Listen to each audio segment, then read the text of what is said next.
Lord. ఇది నా వాగ్దానము. సామెతల గ్రంథము 8వ అధ్యాయము 35వ వచనము. నన్ను కనుగొన్నవాడు జీవము కనుగొను, యెహోవా కటాక్షము వానికి కలుగును.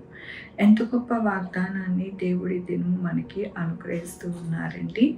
దేవుణ్ణి కనుగొన్నవాడు జీవమును కనుగొన్నంట, ఆయన కటాక్షము వానికి కలుగునంటండి. దేవుని యొక్క జీవము అనగా ఆయనని మనము కనుగొనినప్పుడు మన యొక్క జీవితాలలో జీవము కలుగుతుంది. అలాగే దేవుని యొక్క జీవముతో పాటు ఆయన యొక్క కటాక్షము మనకి కలుగుతుంది. ఆనాడు మరి అబ్రహాము దేవుణ్ణి కనుగొన్నాడు. ఎవరు నిజమైన దేవుడు, ఎవరు నిజమైన రక్షకుడు అని వెతికినప్పుడు దేవుడు ఆయనకి కనుగొనడానికి దేవుడు సహాయం చేశారు. అలాగా మన యొక్క జీవితంలో నిజమైన దేవుని యొక్క కృపను మనము కనుగొనాలి. ఆయన జీవము అనగా ఆయన యొక్క కృపలో ఎలాంటి జీవము కలిగి ఉన్నదో అది మనము కనుగొనాలి. అప్పుడే మనము మన యొక్క జీవిత గమ్యము చక్కగా ఉంటుంది. ఆనాడు అబ్రహాము యొక్క జీవిత యొక్క గమ్యము ఎలా ఉన్నదండి? సంతోషకరముగా, సమాధానకరముగా, అలాగే ఆనందకరముగా మరి జరిగినది. మనకి కూడా అలాంటి జీవితాన్ని దేవుడు మనకి అనుగ్రహిస్తాను అంటూ ఉన్నారు.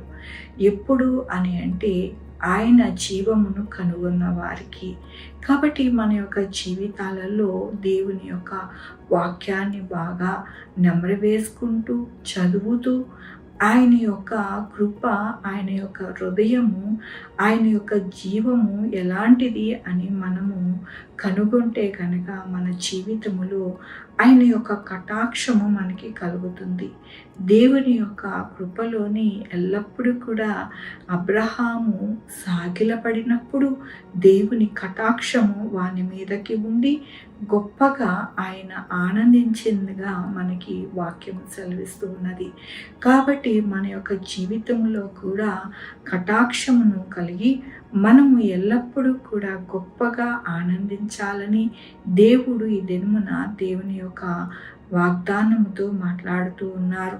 దేవుని యొక్క వాక్యములోని నీతిమంతుల వేరు చిగురించును, నీతిమంతులు చిగురాకు వలె వృద్ధి నొందుదురు. అవునండి, ఆనాడు అబ్రహాము దేవుని యొక్క కృపచేత ఆయనని పిలిచినప్పుడు, ఆయన వచ్చినప్పుడు ఆయన ఎక్కడా కూడా మరి ఇబ్బంది పడినట్టు కానీ, మరి వారి యొక్క జీవితంలోని మరి కొదువై ఉన్నట్టు కానీ లేకుండా ఎల్లప్పుడూ కూడా ఆయన యొక్క చిగురు మరి ఎంతగానో మరి వృద్ధి కలగడానికి దేవుడు సహాయం చేశారు. అనగా ఆయన యొక్క జీవితంలో ఎక్కడ కూడా ఎటువంటి లోటు ఇబ్బంది లేకుండా సమృద్ధి అయిన జీవితము ఆయన అనుభవించడానికి దేవుడు సహాయం చేశారు.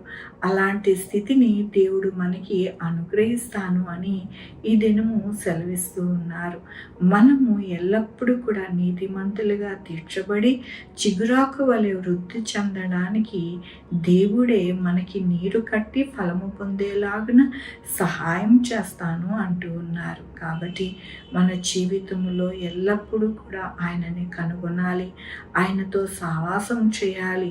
ఆయనలోని మనము ఎల్లప్పుడూ కూడా ఆనందించే వారిగా ఉంటే కనుక, అనగా ఆయన యొక్క వాక్యములోని చక్కగా మనము నడవాలి, వెతకాలి ఆయన వాక్యములో. అలాగే దేవుని యొక్క కృపను అంటుకట్టుకొని బ్రతకాలి.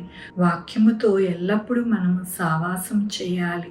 అప్పుడే మన దినములు చక్కటైన మరి చిగురాకు వలె వృద్ధి చెంది మనకి ఎటువంటి లోటు అనేది లేకుండా దేవుని కృపను మనము అనుభవిస్తామని ఈ దినమున దేవుడు ఆయన యొక్క కృపతో వాగ్దానముతోనూ వాక్యముతోనూ మాట్లాడుతున్నందుకు దేవునికి వందనాలు చెల్లిస్తూ ఉన్నాను.